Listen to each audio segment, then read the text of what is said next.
How did an Iowa farm take this drawing and turn it into this corn maze? It's the work of Bloomsbury Farm in Atkins. Every year they partner with a nonprofit, and this year's corn maze benefits Four Oaks and its foster families. The project is months in the making. We try to shoot for early June. We plant the corn maze. We plant it like a grid, north, south, east, west, so the population will be double of what a traditional cornfield would have, and that is to make sure that the corn maze is thick enough that the customers and the guests that come to enjoy the maze can't see between pathways. We planted this corn maze a couple of weeks ago, so the corn is very, very short. So right here you can see that there's no corn planted in this area, and that is because we've used precision planting this year to drop the seeds only where they need to be. So we did not plant corn in the pathways, and the design will just show up because the corn wasn't planted in those areas. So right here where it's bare will be one of those pathways. After the seeds are in the ground, the farm waits for the crop to grow.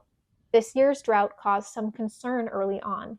It has been very dry so far this year, and it has us very concerned, or we were very concerned about that. We grow, as I mentioned before, we grow a couple thousand acres of corn and soybeans, which are stressed due to the drought or the lack of moisture.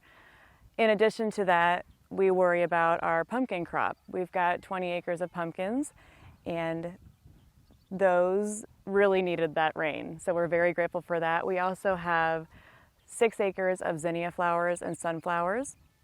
I would say the sunflowers were struggling the most, but they got a nice drink of water a few days ago, so they're going to start really shooting up as well. Later in the season, the Gazette returned to Bloomsbury Farm to see the taller, more mature crop of corn. This is what they did to combat the drought. So we didn't do a lot of tillage. We tried to keep as much moisture in the ground as we could, and it seemed to work out pretty well. At this point in the growing season, it was easy to get lost in the maze, but there were still a few finishing touches needed before the maze could open. It's maintenance, weeds, and mowing the paths, and just maintaining keeping it in good shape, and putting, we have games out there, so we have to put the mailboxes and different things for the people to find. Bloomsbury Farm's Fall Festival kicks off September 22nd and runs through October 29th. Ticket information is available at www.bloomsburyfarm.com.